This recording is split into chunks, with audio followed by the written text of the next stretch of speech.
Okay, so let's start. All right. Well, again, good afternoon, everyone.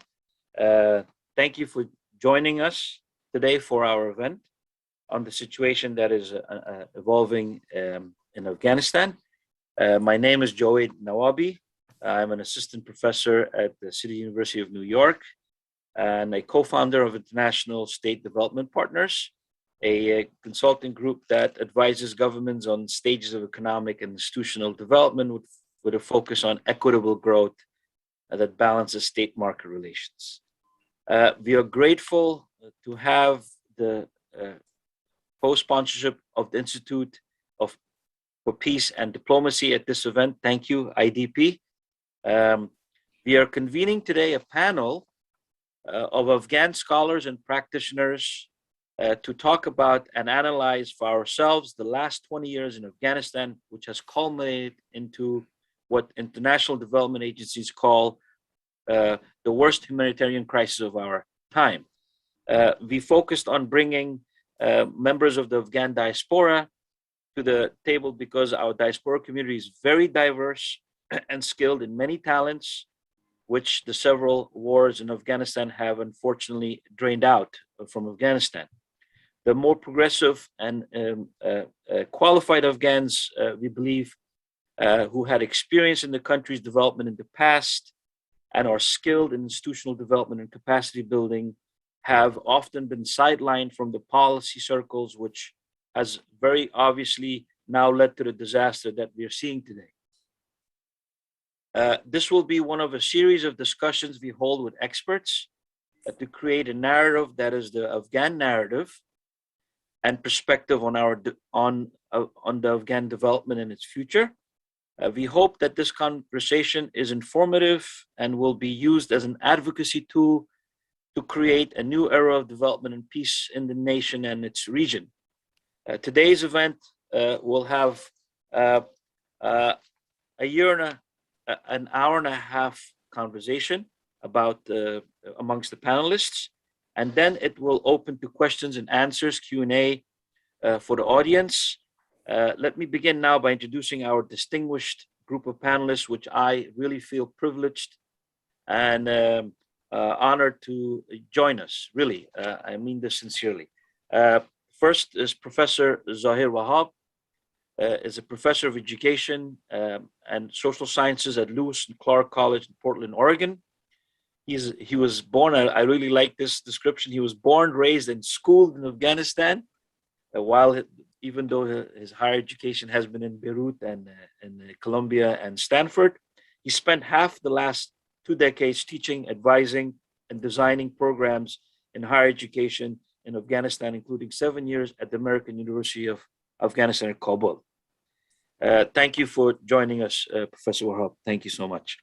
Thank you, Professor Nawabi. Thank you, my fellow panelists. Thank you. Next is Professor Farid Touhi, who is a senior fellow at the Institute for Peace and Diplomacy and a professor of government at Georgetown University.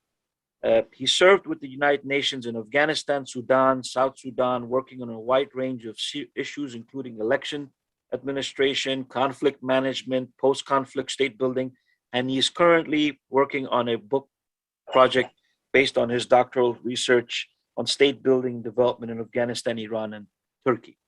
I'm pretty sure that will be useful in today's conversation also. Next, Ms. Noja Nasim, who's the executive director of at Women for Afghan Women, which is one of the largest women's rights and service organizations, both in Afghanistan and the US, for Afghan women. She has over 17 years of experience in the nonprofit world with a focus on civil rights, women's empowerment, and international development. She was nominated for the 10 Bravest Women of the World award in 2014 and actually won the Mother Teresa Memorial Award for Social Justice in 2018. Thank you for joining us. Also, Thank you, Dr. Nawabi, and honor being among the distinguished panels. Thank you. Thank you again. And also I forgot to welcome Professor Touhi. Thank you also for joining us, Professor Touhi. Thank you so much. It's a privilege to be with this distinguished panel. Thank you so much. Next, Professor Omar Sadr is a research fellow at the Center for Governance and Markets in the Graduate School of Public and International Affairs at the University of Pittsburgh, and an assistant professor of political science at the American University of Afghanistan in Kabul. His research focuses on political theory, governance of cultural diversity, democratic governance, and political history of Afghanistan. Dr. Sadr is an author of numerous books and articles, his most recent one being Negotiating Cultural Diversity in Afghanistan, published by Routledge in 2020. Very fresh book. And I'm pretty sure very relevant to even today's discussion. And last but not least, Mr. Farid Zarif, who is a distinguished international public servant and national diplomat for Afghanistan from 1981 to 1987. He was the United States Secretary General for Ban Ki-moon's special representative and head of the United Nations Interim Administration for Kosovo and many other parts of the globe, Liberia, Sudan, and Iraq, and many other places. Mr. Zarif graduated from Kabul University, Faculty of Law and Political Science in 1973, and graduated with honors from the Afghan Institute of Diplomacy, as well as studying international relations and diplomacy at Oxford University. And again, I want to welcome the Professor Sadr and Zarif Saib. Thank you for joining us, and I look forward to starting our panel discussions. And also, please, even though I might point and ask somebody by name, but please feel free for all of you to participate in any question that you feel that you need to address it. So please don't feel that I'm excluding you in case I'm asking a question for Sadr Saib, and then you might think that it's not meant for somebody else. I just wanted to clarify that. So so let's essentially start. I would like to start with the sort of general broad question that we had, and whoever would like to take it first. I guess I'll start with Professor Zohair Wahab. I'll throw this question for you, and then from there we can take it in any order. So the first question: what happened in Afghanistan for the past 20 years? What lessons can we learn about the 20 years of the U.S. NATO occupation? And please, if you can take 5 to 10 minutes to give your responses, all of you, with this question. What happened? Why are we in this situation? What could we learn in it? What were the mistakes in the last 20 years? What were the good things that took place? And if you can, go ahead, please, Professor.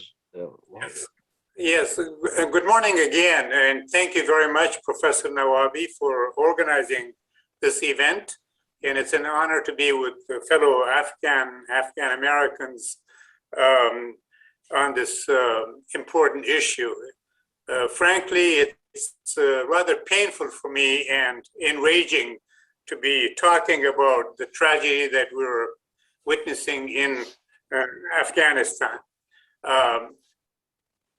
The millennium started with sort of two major crimes. One was the crime of 9/11, which was committed by Qaeda.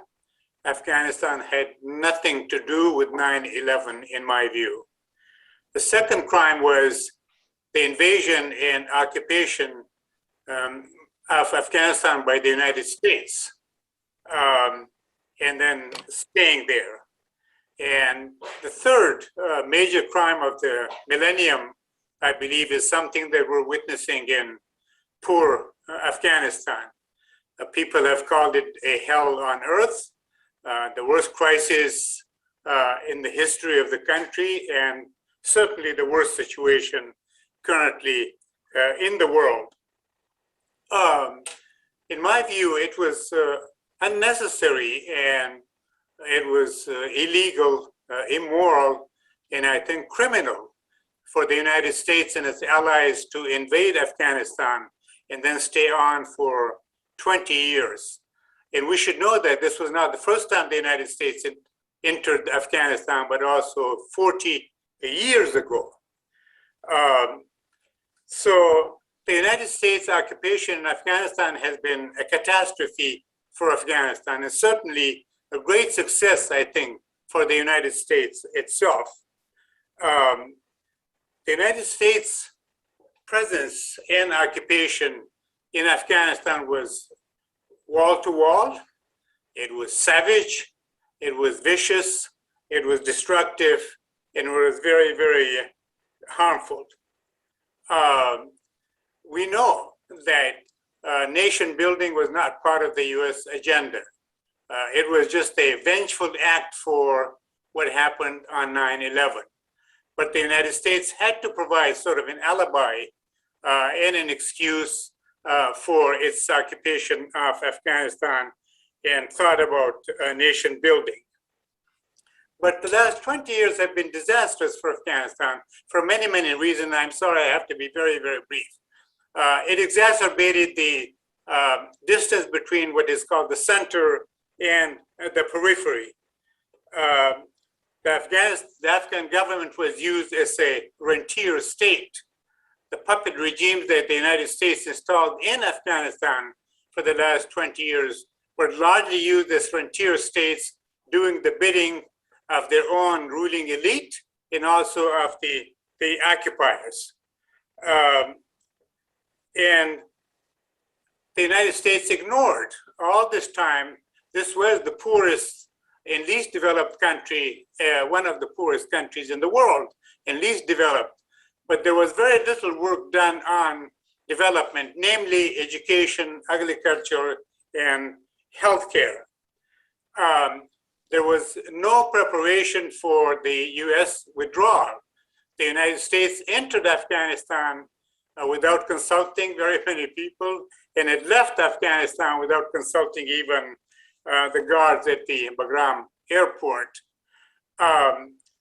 So it deepened, the last 20 years, deepened Afghanistan total dependence on foreign aid. We all know that about 80% of the operating budget came from foreign aid. And there was no preparation made for self-reliance, self-sufficiency, or self-help.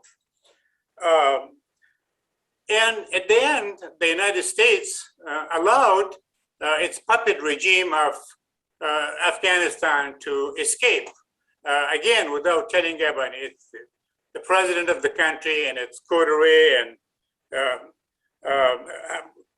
co-workers. And the development that did take place was what is Samir Amin called maldevelopment. That is, say, it was mostly private. The model was sort of neoliberal, and it stressed on money-making outfits, high-rises, cafes, beauty salons, and so forth. There was no real development in the infrastructure of the country that would prepare people someday to be self-sufficient. So the United States benefited a great deal because it reasserted itself throughout the world, its power, its hegemony, its specialness, and it's also found a place for itself in the future wars against China, Iran, and perhaps Russia. And right now, we're watching a disaster in slow motion. I would say it's a genocide. So the United States committed and its allies are responsible for this. And they own it, they should fix it, and they should respond to it. Thank you. Thank you so much, Professor Wahab.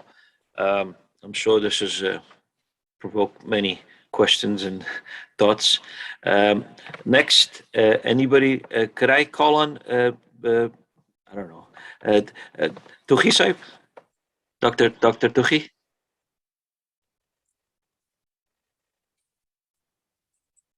Sure. So let me begin by thanking the International State Development Partners and the Institute for Peace and Diplomacy for organizing this event. I feel privileged to be part of this distinguished panel. I'm particularly honored to be sharing this panel with Mr. Zarif, under whose leadership I had the privilege to serve 10 years back in Sudan. I think with regard to the question that you've raised, I would like to put this in a historical context. I think what we see unfolding in Afghanistan today is really rooted in history in the past, at least in the past 100 years. So I think as we analyze the situation today, we should not forget about the past, because I think what has happened in Afghanistan, the events of the past 20 years, we can see these as an episode and a long contestation that goes back at least a century. We have different episodes of the same contestation, starting really with Amanullah Khan, and then in different ways, different versions of the same contestations occurred after his rule. Under Musayiban, we see that. We see that later on under Dawood Khan, and then during the PDPA and the Soviet occupation, and afterwards. So I believe we learn a lot by looking at the past 100 years as really a number of contestations that occur within Afghanistan. I think the roots of these contestations are the encounter of the Afghan society, of the Afghan social world with the European social world. This starts in the late 19th century. It happens in other Muslim societies, and we see that in Afghanistan. And although I think Afghanistan is really a unique case in this regard, in the sense, and we can go into this later on if we get the time to. What is this contestation about? I think essentially this contestation is about what is the foundation of political authority in this society. How should the Afghan society should be organized? How should its society be organized? How should its political establishment be organized? How should its economy be organized? And there are different answers depending on your worldview. There are two fundamentally different answers to this question of how should the society be organized? What should be the direction of this society?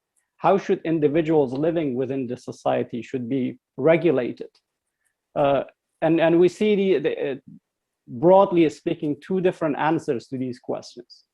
One of the answers is that to regulate the Afghan society, to organize this society, we should look at European models.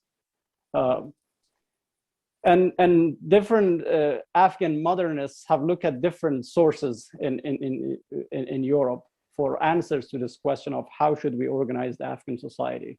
Under Amanullah Khan, it was Western European societies. The same continues, although in different ways, under his successors. And then during the 1980s, the answer is really socialism. Marxism is the answer.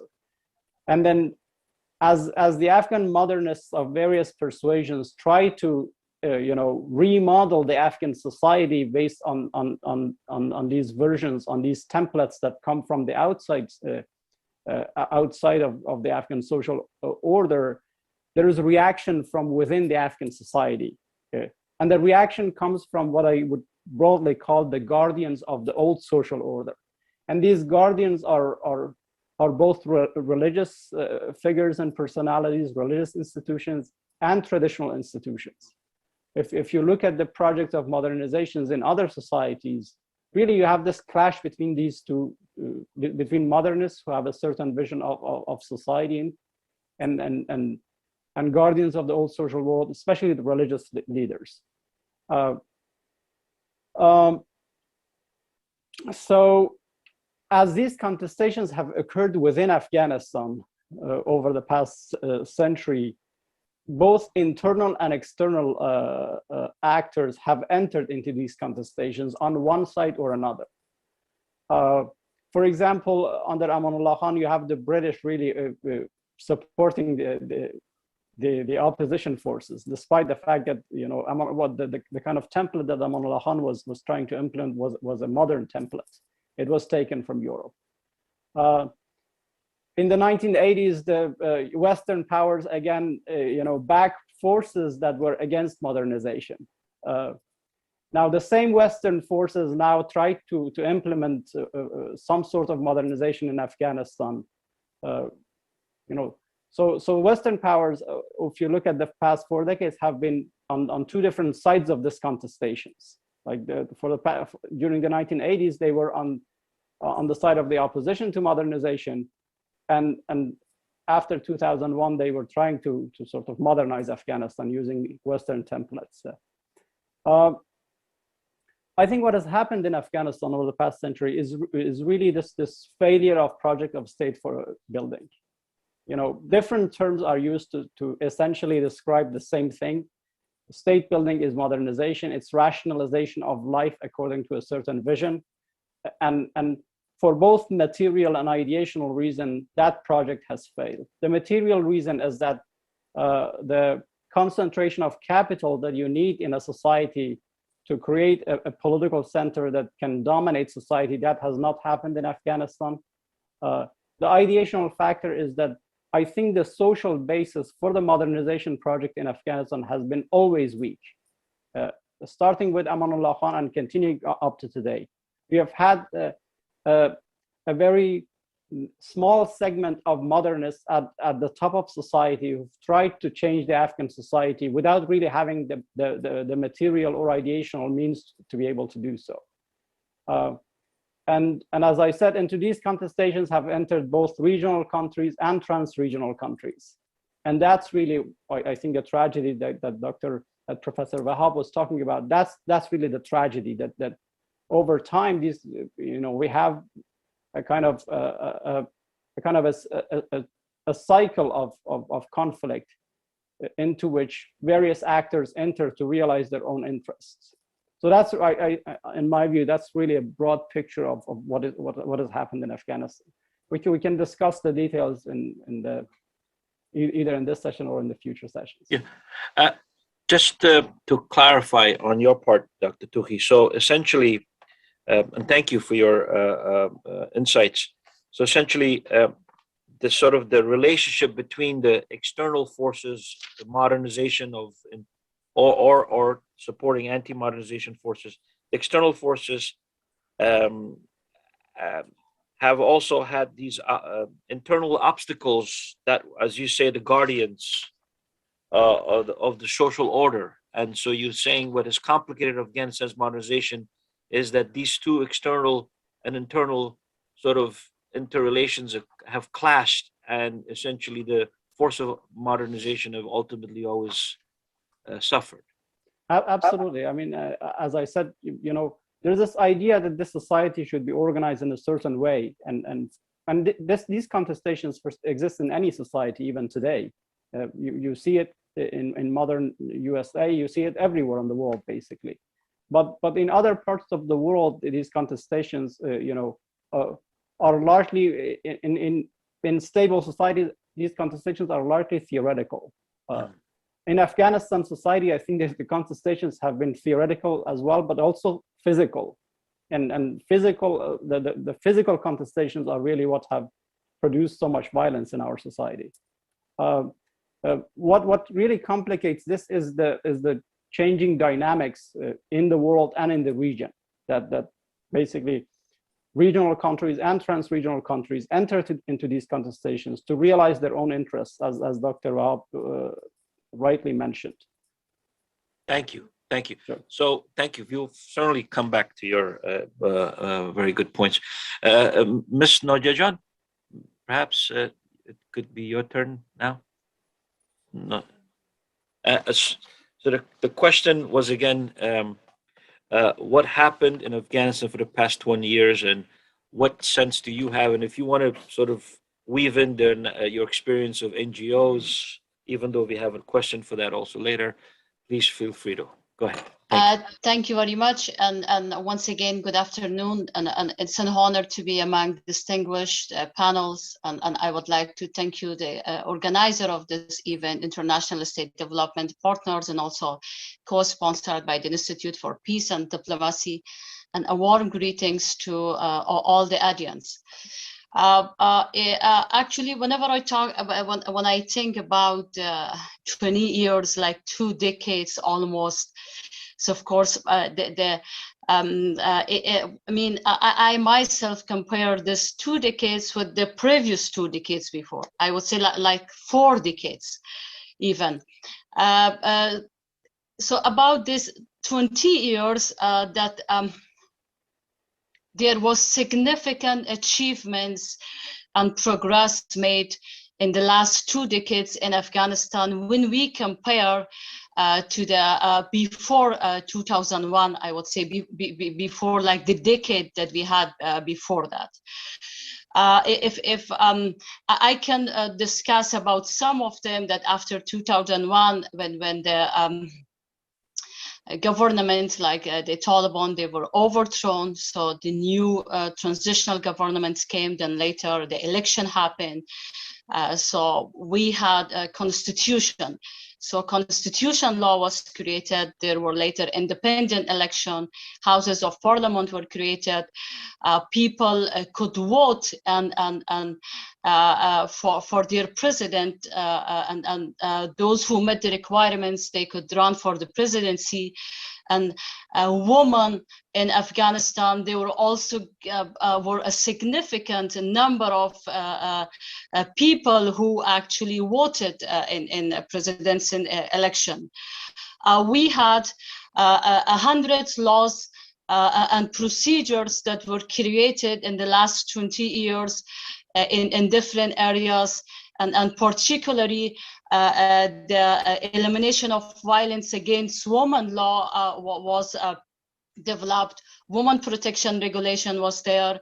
Ministry of Women Affairs was created that should focus on women issues, like a particular ministry was there. We had millions of girls who were banned to go to school. Before 2001, they were able to, the schools' doors were open for them, that they could go to school. There were public universities were reopened, private universities were there for those who could afford to be enrolled in private universities.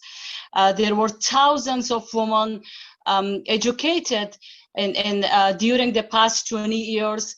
Inside Afghanistan, and also more scholarships were available for students to go and study abroad.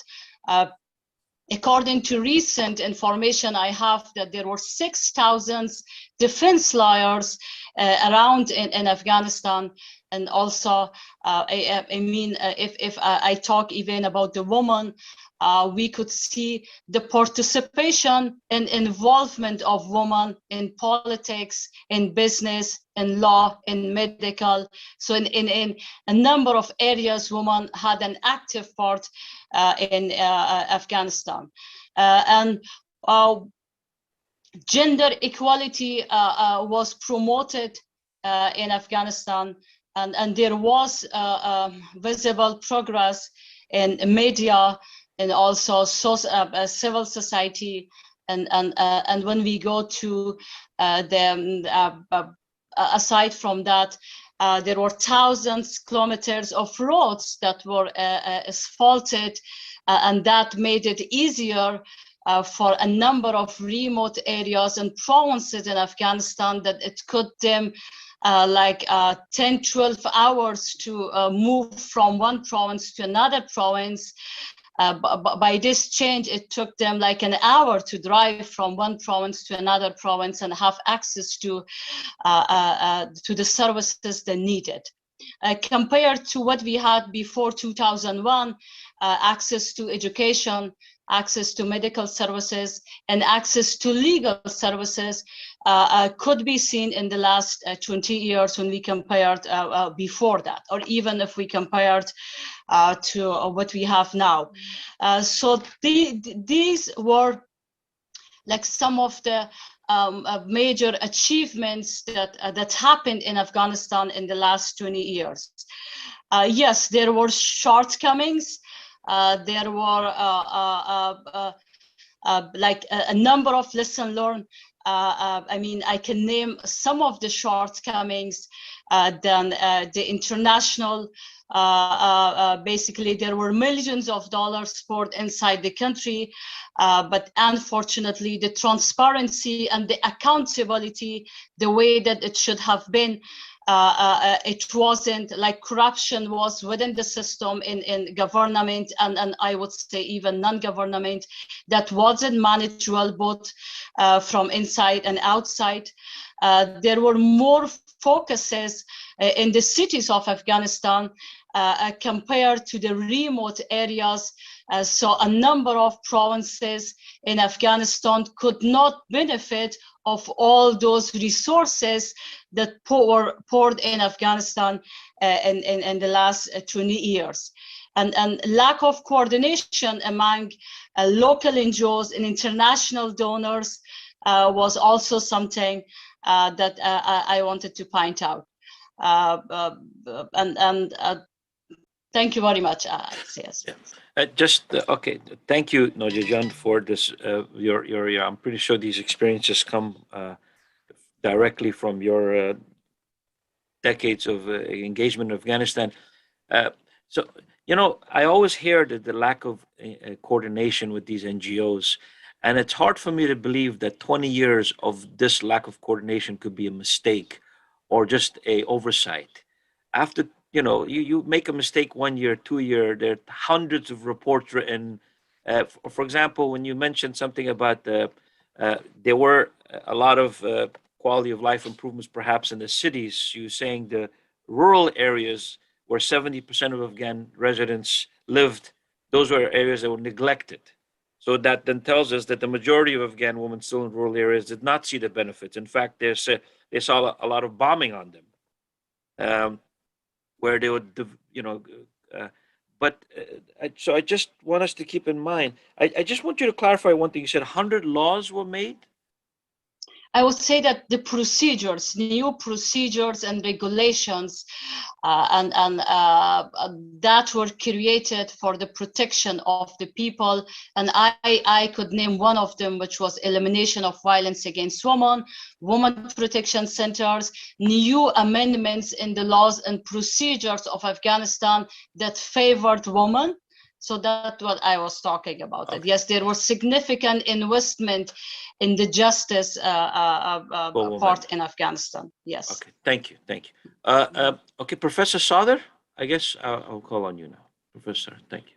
Thank you so much. Good afternoon, good morning, and good evening, depending wherever you're staying. It's a pleasure. Let me first thank Institute for International State Development Partners for organizing this panel, and it's a privilege to share this panel along with other distinguished panelists. Let me first at the onset suggest that last 20 years, I think, is a failure of not just a state building, but also building of democracy and market development. So you have three parallel processes going on in the last 20 years, but at the end, all of them fail apart. And that's, I think, because of the particular form of policy paradigm which dominated state efficiency or state building since 90s, and which was, I think, exercised in Afghanistan. The state building was not just creation of any sort of monopoly over power, but it was a kind of an agenda to develop a particular form of authority, and that was to serve in a specific purpose, and of course that purpose was to support market. So I think some of the critical literature which is coming up recently, it emphasizes that doing all these three processes together, building market, democracy, and state, together in a simultaneous processes is something not only productive, but to a large extent it could be destructive, because each of these processes might undermine each other when you run it together. For example, making market, of course, involves some sort of measures, which might, for example, detract from the development of democracy, since decisions about allocation of property, for instance, it changes balance of power in a society. Similarly, for example, if you build a state, building a state in certain measures might also deform democracy, because it influences rights or citizenship, and that's why that might impact participation in politics. And finally, when it comes to democracy also, sometimes exercising democracy in a very unprepared context might create anti-market sentiments or populism or certain form of majoritarianism, which might impact state building in reverse, right? So I think the form of ideological domination of neoliberalism, which was touched upon earlier also, which brought all these three different agendas together, three different projects together in a context where you didn't have anything in 2001 in Afghanistan, was somehow not rational enough. So that's why it led to failure of state building, market building, and democracy.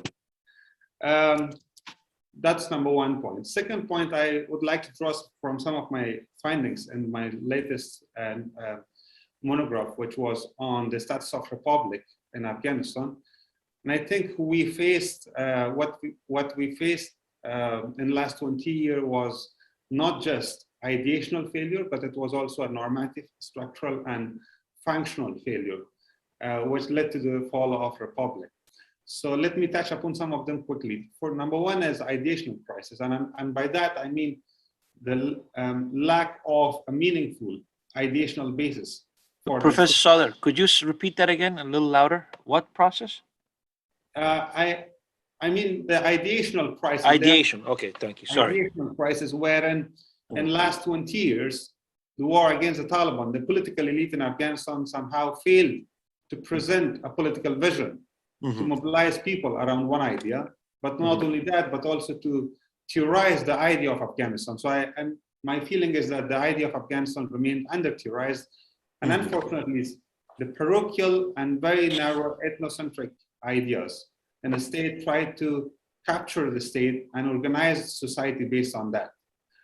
So for example, what do we mean by a republican system or Islamic republic was not thoroughly and extensively discussed and debated during 2003 or 2004, the time that the new constitution was crafted. So everything was decided based on a very rushed decision-making, and that led to, I think, a void of ideational basis for the state.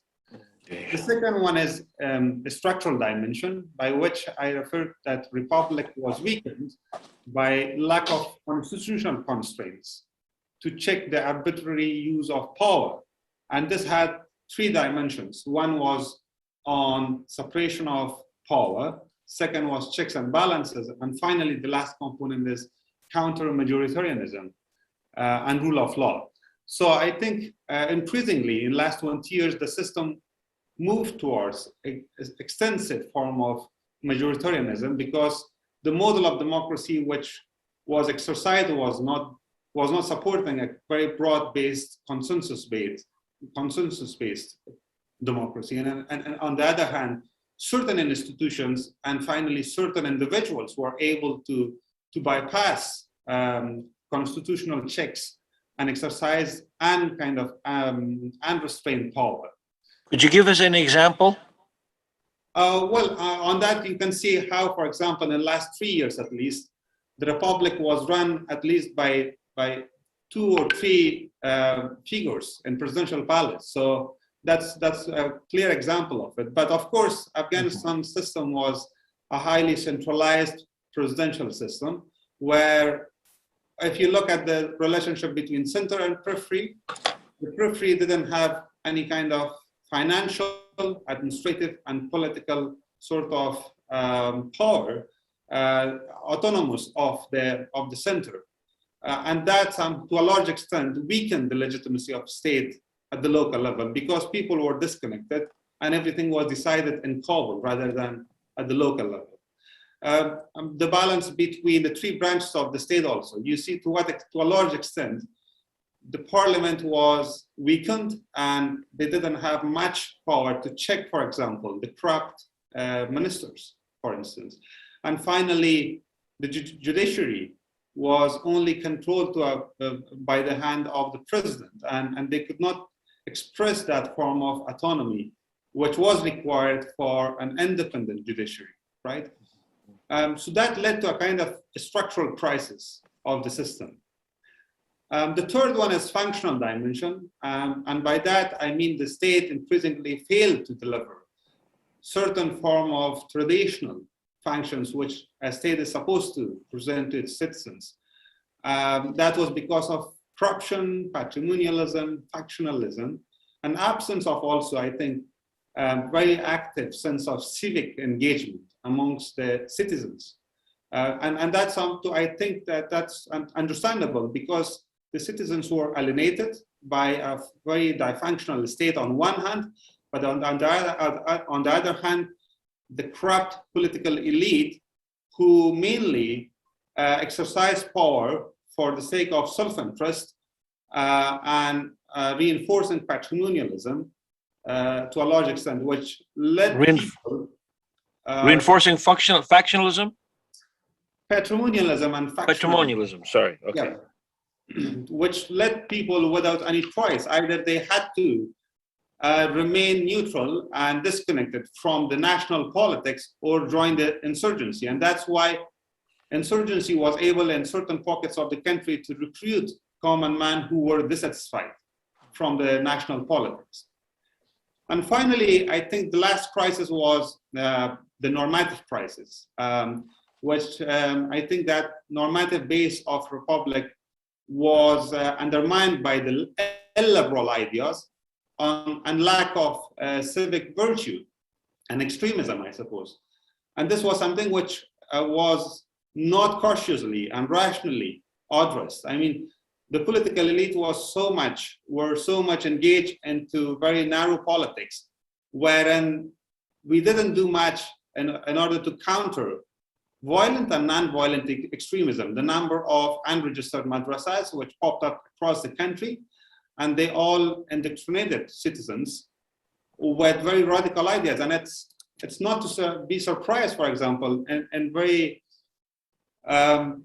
most of the regions and provinces where you didn't have radical minds like Hizb ut-Tahrir or IS in 2001 or 3, but you have people radicalized in these provinces. For example, a good example is the northern provinces of Balkh, Kunduz, Badakhshan, Panjshir, where you didn't have very violent extremists, but now you have Hizb ut-Tahrir and other radical fundamentalist groups, either Deobandi or global jihadists, who have been able to recruit people. So that's why I think that led to what I call a vicious republic at the end of the day. Vicious, thank you. It is important to highlight some of the key failures of international community because they were involved in the state building in Afghanistan, but at the same time, we need to acknowledge what our own political elites did to the system, which at the end of the day now people are suffering. I will stop here. Thanks. Thank you so much, Professor Saleh. Very good points and a nice categorization of different areas of problems. We'll come back to it. After Zarif Saib's comments, perhaps if any of the speakers have any responses about each other's comments, and then we'll go to the next questions. Zarif Saib. It's so much wealth of information and analysis being poured around that I'm really overwhelmed. I'm grateful for the opportunity to be sitting with a very distinguished group of scholars who come with hands-on knowledge of what has transpired and what may be in the offing. So I'm humbled to be with them, and thank you to the organizers for having taken this initiative, and particularly to you, Javed Jan. Thank you. I think we must make every effort to avoid a simplistic approach to deciphering the complex of Afghanistan. I don't think the present situation or anything that transpired just before the latest episode can really accommodate any narrow and limited attribution of cause to a particular source. I think there is too many of such factors that have contributed to the complexity of the situation that we could really narrate at this stage. But if one is forced to come up with one or two key factors that may have contributed to the evolution of the situation, bringing it to the brink, then it is the microcosm. The current situation is, in my opinion, a microcosm of the reality of our history over the past 1.5 centuries. The struggle between the forces of change, modernization, and progress on the one hand, and the forces that were trying to preserve the outmoded medium of governance and control over resources, over establishment on the other. We have seen it since the time of Amir Sher Ali Khan. Whenever there was any attempt at bringing a semblance of modernity, there would be attempts made in order to undermine it, both from within Afghanistan as well as forces that were poised in order to side with the forces of obstruction and kill those initiatives right at the beginning. And then it continued all along to today. One reality pops out very prominently in all of that. Most of the realities that evolved inside the country were governed by the facts within the society itself.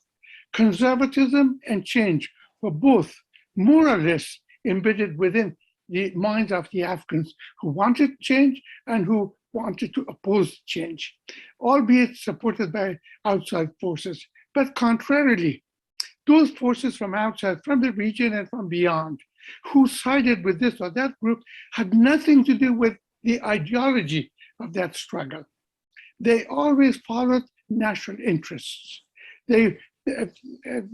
Touhi said also spoke about this, Dr. Zahir also spoke about this. These forces were just after ensuring their own national interests, even if they sided with the worst of the kind that run against their own principles or ideological political beliefs. Because the core of their judgment and decision was what serves my purpose, what serves my interest, rather than whether it's going to be in the interest of democracy, change, and progress. That's why we're seeing foreign countries siding with the most backward-minded elements in our society, fighting against progressives, and then they switch. They changed their tactics. But all of it is focused on how they could guarantee their own interests. Nadia Jones spoke about a lot of things that have happened during the past 20 years. I'm not going to challenge that. Of course, some of those developments did happen, and these are facts. Nonetheless, let's not forget that Afghanistan's the cycle of change and progress did not start with 20 years ago. Afghanistan had a tradition of making laws for almost 100 years. We have had constitutions, several of them, in fact, and the latest one before these changes happened 45 years ago, was one of the best constitutions in the whole region. In fact, amongst all Muslim countries, one of the most modern democratic constitutions in the whole of Islamic world. You're talking about the 1964? Exactly, yes, exactly. And until 1973, when the coup d'etat of Prince Dawood happened, we had already 13 sessions of the Parliament of Afghanistan. So we had elections, we had members of the society coming and representing the public and participating in decision making, albeit with flaws and shortcomings. So we should not really start talking about women going to schools and universities as of 20 years ago. These things did exist before. We had ministers, women, we had majority of the students of Kabul University in the 80s belonging to female segment of the society. So these are facts that did exist. We should not really start attributing all these positive things that have happened in Afghanistan to the 20 years of American occupation. And was it a mistake? Somebody mentioned this. I think it was you, Javijan, who said that I did. You make one mistake once, you make the same mistake twice, then it's a crime. I don't think that it was a mistake. It was part and parcel of a design, plan A, plan B, plan C. Plan A implied that Afghanistan will become a dominion, totally occupied and dominated by Americans with the presence of military bases and a subservient government that will only look after the interests of the United States. If that failed, then let's move to stage 2, plan B. We will have a client government that will look after the interests of the United States. It does not matter if we didn't have a military base in Afghanistan, as long as the government was towing the American policies and looking after the American interests in the region. And plan C, if plan B fails, is that leave Afghanistan in a state of chaos. So no one can really occupy the vacuum that will be created by the departure of the Americans. I believe that there is some truth in this analogy.